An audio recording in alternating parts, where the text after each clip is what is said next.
Ashama harka fuunee akkam jirtan hordoftoota kiyyaa warri taatan hundi keessan iddoo jirtanitti nageenyi fi araarri waaqayyoo isiniif haa baay'atu. Akkam sa'aatii kana eeddanii akkam jirtan isiniin jedha. Isa walitti banaa turanii jechuudha. Inni asumaan ifama maqaa keessan dha'ee viidiyoo keessan sirratti dalaguu hiyyaaf isiniin jedha. Yaani garuu waan isaan sun booyin biraankii natti fakkaate akka yaada kiyyaatti jechuudha. Biraankidha malee waa dhugaa natti fakkaana jechuudha. Kanaaf warroonni fayyoo jala deemtanii haadha jala deemtanii toonii asiif achiniin walitti hawwataa gabdan osoo dhiistanii bareeda. Isaan yoo dhugaa kan ta'u ta'e boruu araaramanii isinuma lafatti hafaa isiniin jira. Kanaaf jechuudha dhugaas ta'ee sobas ta'ee isaanii fi rabbi tokkicha beeka jechuudha waan irratti wal dhabaniif. Kanaaf warri jala deemtanii toonii jechuudha haati akkanaati maalidha haati furduudhaati maalidha jettanii otoo dhiistanii bareeda jechuudha. Maaliif isaan lachuu waa abdatanii ta'a waa walirraa qaban ta'a waan isaanii hin beeknu rabbi beeka. Kanaaf sin immoo warri jala deemanii toonii intala akkanaa maalii akkanaa jettanii toonii lachuun isaaniitu walitti agaacaatan otoo dhaabdanii bareedan jedha. Kanaaf namni amma wal jaalatu jibbi jira. Amma wal jaalatu jibbi jira. Amma jibbi jiru jaalaltis jira jechuudha. Namni nama wal jaalataa nama walitti gaaddanyuuma inuma adda ba'a jechuudha. Kanaaf gaafa gaaddanyaati jedhanii toonii icciitii walitti matanii gaafa loltu dhufisan immoo deebi'anii toonii icciitii wal jalaa baasanii inuma jira jechuudha. Waanuma addunyaarra jiru kun waanuma marsi waanuma beennus jechuudha. Kanaaf otoo gaafa waliin jiraattasanii bu'aa bayii hedduu waliin dabarsitanii gaddaaf gammachuu waliin qooddatanii toonii gaafa loltu dhufesanii icciitii waliin haasa'aa turtesan maaf wal jalaa baastu? Yoo icciitii garaa keessa baasta sanirra si furamoo maaliif naaf hin galee dhugaana?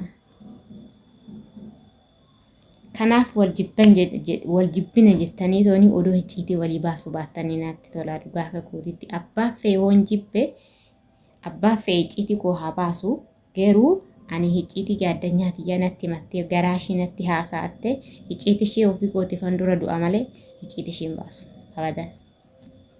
Maaliif nama jennaan natti matte jechuudha. Nama jennaan isheetti matte jechuudha.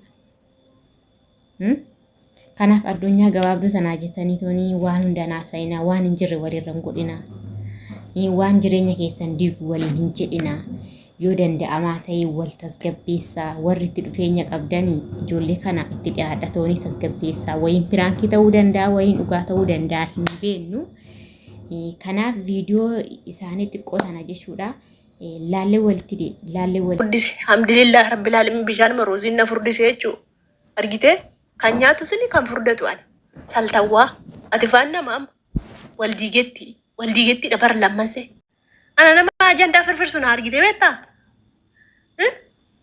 ani bar beektaa ani beektaa xiinxalee ilaalee nama tokko ilaalee tan asiichi ilaalee tan jaalladha bar nama tokko fiizikaalasa ilaalee tan jaalladha bar maa isa moodelistii yoo ta'an anoo moodelistiin ta'u maan anoo moodelistiin ta'u galee ispoortiin hojjedha ammaa ka'e ta'u yoon du'es itti gaafatamummaan isin mataa keessan mucaa kiyyaa fi harmee kiyya yoon du'es nyaadhu ruuzii hin nyaadhu baqa ammaa kaasee ruuzii hin nyaadhu naa agartu yoon hin qalladhu ta'e yoon ispoortii hin hojjedhu ta'e annamaa miti ta'u yoon ispoortii hojjaa kiyya ho'isaa fudeetti qaxxalarii silaa hojjaa kana inni rakkise malee wallaa ispoortii hojjedhe moodelistitti deebi'a na argitu harma kanallee ofirraa buusa. Hati faati oomaa ispoortii hojjette ofirraa buuftee miti. Mal birqiidha moo wallahi anatu taa'ee ofirra taa'e malee anatu nyaadhee dhufee taa'ee bishaan dhugee taa'e malee wallahi amma kanan furdadhu yeroon biyyaa dhufee footoo koo kaleessa maxxansee jira miti. Dhufee waggaa lamatti amma hin ga'us qalloo sheeppiin koo bareeddu qalloo waan hin fakkaadhu dhugaa rabbi yeroon biyyaa dhufe. Sama yeroo hundaa ruuzii nyaachuun nama xaphate ruuziin na arrabsiti haci. Ruuzii nyaatte qoonqoon na arrabsiti qoonqoo keessan keessa wanni waan kaa'u qoonqoo keessan keessa waa kaa'u.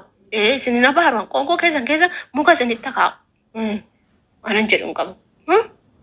Argitee fayyaa qaba bara fayyaa qabaannaan nu taale alhamdulillah wallee ilaal fayyaa qabaannaan quruphisaa rakkoo ilaal mee na argiteeti kan itti quruphisaa fayyaa waan hin qabuuf dhukkubsatoota bututtuu wallahi bututtu namni ani yoroon isinitti mu bar naman tani namni fufur namni qaqallaan kun bar sharriidha walirra goortee argitanii walirra goortee biidoon irratti daladhe hundi ishee sabboontu balleessi ani isin nabaaru balaasaa rabbi isin taabu sola aan jedhuun qaba ani isin nabaaru balaasaa rabbi isin taabu maasheen kun wanti ciimooftu ciigaamtu kana meelaali mee anan argine simboo qabeetti meelaali dhugaa rabbii meelaali akka biyya qullaa buusee tuktukirraa isinii sirbunniise maanaar yoo rifeensa kiyya wallahi dachaasee qabadheera rifeensa kiyya wallahi achi ol dachaasee lucuccaa bareedaa guyyaa jumaa yeroo hundumaa miica ani guyyaarraan miicu al jaarsa kiyya wajjin jira rifeensa guyyaa miica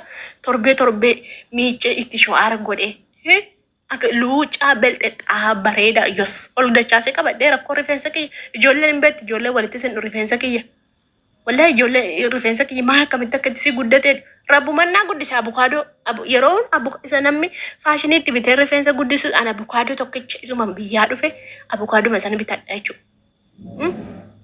Maal barbaadani kanarra lafa ol ka'etti ka'e fidi ka waan fidde jedhi amma waan jette mee maaltu natti irratti rabbi kiyya na uume maal uumaadha na arrabsitii fafa wayii fafa galtee hin deessu ati immoo kun afaanii waan abaaftii dhiisime meecha akka bikaa mee ana laali juuftu haa xaraamaa isin aarsitii kun